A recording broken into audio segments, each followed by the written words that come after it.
Assalamualaikum warahmatullahi wabarakatuh. To be honest dengan anda, saya zero knowledge tentang 3D printer, but dalam masa 2 minggu ni, saya try explore Creality Ender 3 S1 sendiri dan saya mampu hasilkan beberapa produk macam yang ada dekat depan saya ni lah. Dalam video kali ni, saya bukan sahaja nak kongsikan dengan anda tentang Creality Ender 3 S1 tu sahaja, tapi saya nak share juga cara guna dia step by step, kemudian produk-produk yang saya dah hasilkan. Tapi yang lagi penting sebenarnya, satu kesalahan besar yang saya buat sampai satu part dekat Creality Ender 3 S1 ni jahanam.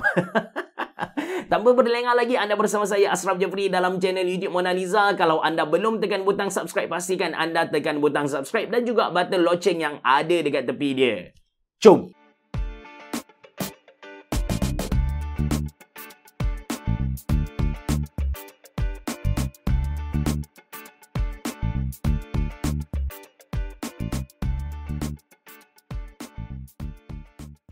Okay guys, ini dia Creality Ender 3 S1, satu 3D printer dengan harga jualan RM1,699 Malaysia.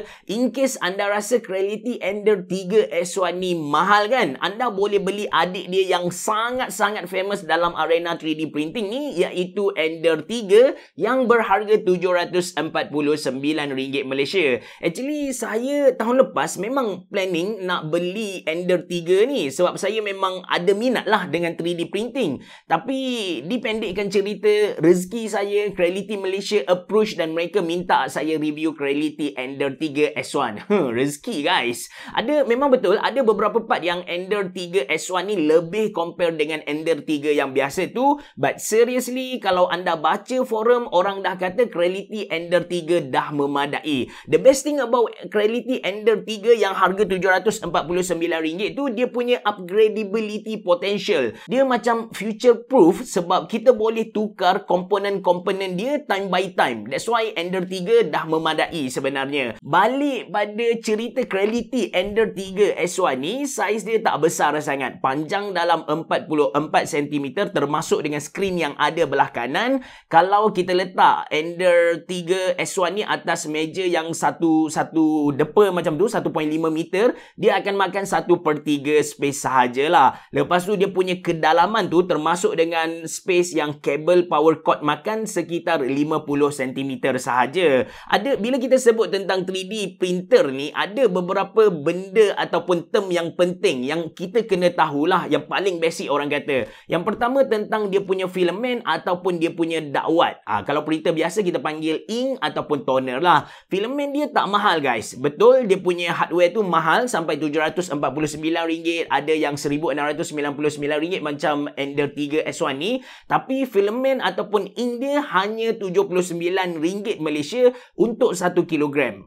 Kita boleh print banyak gila. Lepas tu yang kedua, kita kena tahu tentang nozzle dia. Ini adalah tempat keluarnya filament yang panas ataupun ink tadi. Yang ketiga, kita kena tahu perkataan bed ataupun glass plate ataupun tempat tidur. Ini adalah tempat yang mana kita akan lapik benda yang kita print tadi. Dan disebabkan ni ialah 3D printer, so nozzle dia tu akan bergerak kiri, kanan, depan, belakang, atas, bawah. So anda kena faham juga konsep paksi X, Y dan Z. Salah satu problem yang saya buat masa yang saya kata awal video tadi sampai jahanam, satu part iaitu dia punya bed ni jahanam. Saya bukan lupa lah, saya tak tahu rupa-rupanya bila kita nak guna 3D printer ni, kita kena adjust dia punya paksi Z tu, atas bawah ni, supaya kena dengan keperluan. Saya just tekan auto leveling sebab Ender 3 S1 ni dia ada satu feature yang sangat mantap, ada auto leveling untuk kita ratakan dia punya bed tu, tempat tidur dia tu. So saya tekan yang tu, bila dia settle, saya consider dah boleh gunalah. Tapi bila saya print, dia punya bahagian bawah subjek saya tu dia tak lekat dengan bed. So saya study lah. Bila saya study, baru saya tahu tahu yang kita kena adjust dia punya offset tu. Bukan adjust dia punya ketinggian biasa, tapi kita kena adjust macam lebihan lah offset tu supaya kena dengan keperluan yang kita nak. Tapi masa tu saya fikir macam tak apa lah, saya just rendahkan dia sampai dia bersentuh dengan bed. Bila saya tekan print, masa ni lah dia punya bed tu hancur disebabkan nozzle tekan kuat gila sampai yalah anda boleh tengok sendiri saya punya bed tu macam mana. Dan malam tu saya ada live dengan Creality Malaysia. So cuak gila kot. Lepas saya kikis-kikis ratakan tempat yang dah pecah tu, alhamdulillah boleh guna dengan bagus lah. That's why sebelum anda guna 3D printer ni, pastikan anda adjust dia punya offset tu betul-betul. Letak satu kertas A4 dan pastikan dia bersentuh dengan kertas A4 tu sedang-sedang saja. Jangan kuat sangat and jangan jauh sangat. Alright? Okay, sekarang saya nak kongsikan dengan anda step by step macam mana kita nak print kita punya 3D model tu. Sorry to say yang saya tak pandai nak buat 3D model sendiri. So, apa yang saya buat, saya cari dekat Google file-file yang percuma, download, lepas tu slice and print. Ada 3 step. First kali kita kena download file tu ataupun kita kena ada file tu. Kemudian kita kena guna software yang Creality bagi kepada kita untuk slice dia, dan last kali kita print sahajalah. Slice ni macam kita bagi arahan dekat 3D printer untuk print kat sini dulu, then pergi ke sini, then pergi ke sini, macam guide dia lah. Dia punya pergerakan, nozzle punya pergerakan tu. Luckily kalau anda beli Creality punya produk, anda akan dapat software slicing software secara percuma lah. Cara guna dia simple gila guys. Ini interface yang kita akan nampak bila kita buka Creality slicing software ni. Buka file yang kita download tadi, tak kisah dari mana-mana website, asalkan format dia STL. Dan yang peta ni, ini ialah bed untuk Ender 3 S1. Anda kena adjust dia punya bed ni ikut kepada model 3D printer yang anda beli tu. Letak model tu dekat mana-mana anda nak letak. Dekat tengah pun tak ada masalah, dekat tepi pun tak ada masalah. Benda ni kita boleh adjust bersesuaian dengan produk ataupun subjek yang kita nak print lah. Bila dah cun, just tekan start slice. Lepas tu bagi software ni buat kerja dia sampai level ni, kita tekan export, masukkan ke dalam SD card yang dia bagi kepada kita. Ambil SD card tu, cucuk dekat 3D printer kita dan tekan start print. Lepas tu tunggulah 1 jam ke 2 jam ke 2 hari ke, based on 3D model yang kita nak print tu. Actually dekat software Creality printing ni pun kita boleh buat simulation printing tu. Tujuan dia adalah untuk tahu sama ada hasil printing kita nanti okey ke tak.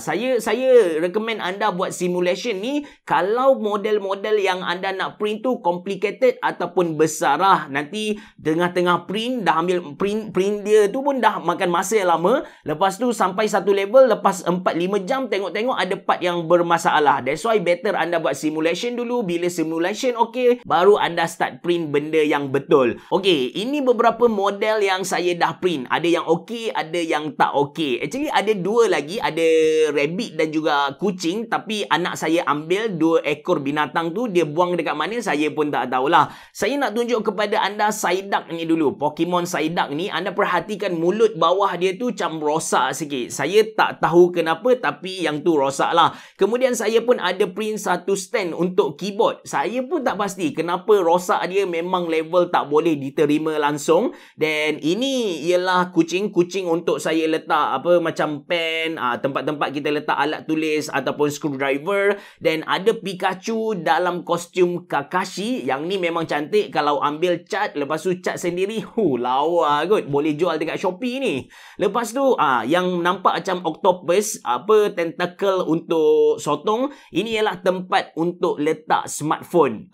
Quite okay lah, kualiti dia sangat-sangat bagus. Actually kan, 3D printer ni tak kisahlah Ender 3, Ender 3 S1 ke, dia potential dia sangat-sangat luas tau. Kita bukan saja boleh print benda-benda mengarut macam yang saya buat ni, tapi kita boleh guna dia dalam education. Maybe kita nak print gigi untuk tunjuk kepada budak-budak macam mana nak gosok gigi dengan cara cara yang betul, atau maybe anda boleh guna untuk buat duit sampingan dekat Shopee. Anda boleh pergi dekat Shopee, anda boleh tengok ada banyak gila seller yang hasilkan produk menggunakan 3D printer and jual produk-produk dia dekat Shopee. Harga tak mahal sangat. Kalau kita compare dia punya filament, lepas tu kita tengok harga jualan dia, memang untung besar gila lah. Kalau ikut kepada Creality punya study, katanya dekat Malaysia ni awareness tentang 3D printing ni tak sampai dari 20% pun. So market potential dia sangat-sangat besar guys. Kalau anda rasa macam Ender 3S1 ni mahal RM1,699 Malaysia,